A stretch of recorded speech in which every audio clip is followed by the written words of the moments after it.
बिस्मिल्लाहिर्रहमानिर्रहीम। दोस्तों, आपको क्या पता है कि हज़रत अम्मा हवा को कैसे पैदा किया गया और हज़रत आदम अलैहिस्सलाम ने अपना हक महर क्या अदा किया? अगर पता है तो कमेंट में ज़रूर बताइएगा। तो चले आइए चलते हैं अपनी वीडियो की तरफ। लेकिन उससे पहले सैर क्रिएटेड इस्लामिक इन्फॉर्मेशन में आप सभी नए आने वालों का खुश आमदीद।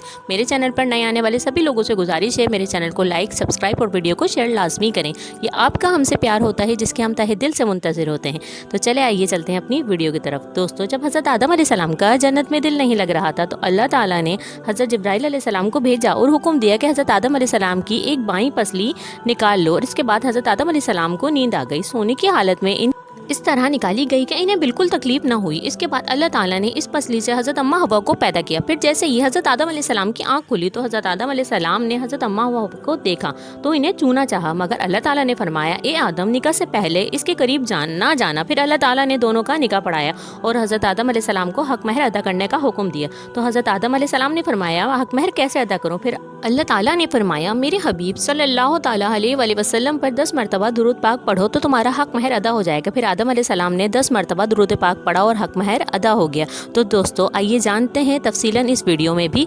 हज़रत आदम अलैहिस्सलाम की बीवी और मौजूदा तमाम नस्ल इंसान की माँ है। अल्लाह ताला ने हज़रत आदम अलैहिस्सलाम की बाईं पसली से अम्मा हवा को पैदा किया। जब आँख खुली तो हज़रत आदम अलैहिस्सलाम ने इन्हें देखा तो अपने खून की और गोश्त की वजह से इनमें अंस और मोहब्बत इनके दिल में पैदा हुई। फिर परवरदिगार ने इन्हें एक निकाह में दिया और जन्नत में रिहाइश का हुक्म अता फरमाया। बास कहते हैं कि आदम अलैहिस्सलाम के जन्नत में दाखिल हो जाने के बाद हज़रत अम्मा हवा को पैदा किया गया। हज़रत अब्दुल्ला इब्ने अब्बास, अब्दुल्ला इब्ने मसूद वगैरह सहाबा से मरवी है कि इब्लीस को जन्नत से निकालने के बाद आदम अलैहिस्सलाम को जन्नत में जगह दी गई, लेकिन तन्हा थे। इस वजह से इनकी नींद में हज़रत अम्मा हवा की पसली से पैदा किया गया। जागे इन्हें देखा तो पूछा, तुम कौन हो और क्यों पैदा की गई हो? हज़रत अम्मा हवा ने फरमाया, मैं एक औरत हूँ और आपके साथ रहने और तस्कीन का सबब बनने के लिए पैदा की गई हूँ। तो फौरन फरिश्तों ने पूछा, फरमाइए इनका नाम क्या है? हज़रत आदम अलैहिस्सलाम ने कहा, हवा। इन्होंने कहा, इसका नाम की वजह तस्मिया क्या है?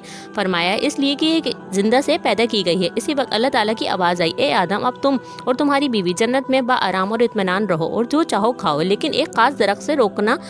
दरअसल इम्तिहान था। बाज कहते हैं अंगूर की बेल थी, कोई कहता है गेहूं का दरख्त था, किसी ने सुमला कहा, किसी ने खजूर, किसी ने अंजीर कहा, किसी ने कहा इस दरख्त के खाने से इंसानी हाजत होती थी जो जन्नत के लायक नहीं थी, किसी ने कहा इस दरख्त का फल खाकर फरिश्ते हमेशा की जिंदगी पा गए। इमाम इब्ने हुरैर फरमाते हैं कि कोई एक दरख्त था जिसने अल्लाह से रोक दिया। ना कुरान से इसका ताबीन साबित हुआ है ना किसी सही हदीस से। मुफस्सिरीन में खिलाफ है कि इसके मालूम होने से कोई अहम फ़ायदा और ना मालूम होने से कोई नुकसान नहीं, लिहाजा इसकी जुस्तजू की क्या ज़रूरत है, अल्लाह ही इसको बेहतर इल्म है। इमाम ज़ादी वगैरह ने भी यही फैसला किया है कि ठीक बात तो यही मालूम होती है कि हना की ज़मीर का मर्ज बाज़ ने जन्नत ने कहा और बाज़ ने शजरा। एक किरात फाजुल हुमा भी है कि मायने ये हुए कि इस जन्नत से इन दोनों के बेताल्लुक और अलग कर दिया गया, और दूसरे मायने ये भी हुए कि इस दरख्त के सबब शैतान ने इन्हें बहका दिया। तो नाजरीन, जैसे कि आप लोगों ने जाना कि हज़रत आदम अलैहिस्सलाम ने अपना हक महर क्या अदा किया और हज़रत अम्मा हवा को कैसे पैदा किया गया और उनको जन्नत में किस तरह रखा गया और किस वजह से उनको जन्नत से निकाला गया। अगर आप लोगों को इस वीडियो से कोई इन्फॉर्मेशन मिली है तो मेरे चैनल पर नए आने वाले सभी लोगों से गुजारिश है, मेरे चैनल को सब्सक्राइब करें, मेरी वीडियो को लाइक करें। ये आपका हमसे प्यार होता है जिसके हम तहे दिल से मुंतज़िर होते हैं। वीडियो को लाइक, सब्सक्राइब और शेयर करना हरगिज़ ना भूलें। जज़ाकल्लाह।